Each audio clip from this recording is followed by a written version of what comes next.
Yung pinangarap ko noon na cake na hindi ko mabili-bili kasi talaga namang napakamahal, ay napakadali lang palang gawin mga kaimbento. Ito at nagawa ko at isi-share ko sa inyo kung paano ko ito ginawa. Meron tayo ditong cream cheese. Yan ang ginagamit kong cream cheese kasi masarap talaga yan. 1 cup na heavy cream, 5 whole eggs, and ang ating powdered sugar, 1 cup lang mga kaimbento. And then una, gumamit ako dito ng mixer and then nilagay ko yung 680 grams ng ating cream cheese, isang malaki at isang maliit. And then yung ating 1 cup na powdered sugar, inilagay ko na rin. And saglit lang naman natin to imimix, siguro mga 4 to 5 minutes lang mga kaimbento. Hindi naman pwedeng mag-overmix until maging smooth, light, and fluffy, o diba? And i-make sure nyo rin mga kaimbento na inyong cream cheese na ginagamit ay room temperature lang, o diba? And then itong speed natin, medium speed lang yan. And then pag nakikita nyong medyo smooth na, isa-isa nating ilagay ang ating itlog. One at a time lang mga kaimbento hanggang maubos nyo ang mga itlog. Kaya kailangan din naman naka-room temperature lang ang ating mga cream cheese para madali natin itong ma-mix mga kaimbento. And then wag din natin kakalimutan na scrape ang mga side ng ating mixing bowl.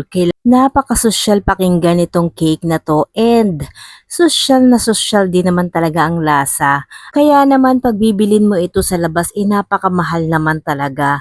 Pero kung ikaw talaga yung gagawa is want to sawa ka, o diba? Kahit mahal yung mga ingredients, want to sawa ka naman. And then inilagay ko na rin itong ating heavy cream na 1 cup.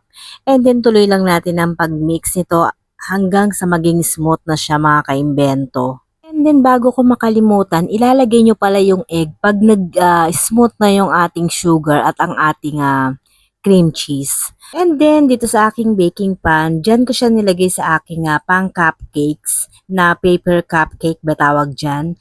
Dyan ko siya inilagay kasi pang-benta ko siya mga kaimbento. Kung hindi nyo naman pang-benta, pang-kain nyo lang, kahit sa baking pan nyo talaga siya ilagay. And then, pinreheat ko na yung aking oven sa 220 degrees Celsius. And, ibe-bake natin to sa loob ng 40 minutes. Kailangan talaga mainit na mainit ang ating oven mga kaimbento. Kailangan kasi magkulay sunog-sunog yung ibabaw ng ating mga cakes. Kasi ganun talagang itsura niya, o diba? Yan ang sunog na masarap. Kaya naman kung gusto nyo rin matikman ito mga kaimbento, gumawa na kayo, napaka-easy lang talaga niyang gawin. Gumawa na lang kayo sa bahay, want to sawa pa kayo.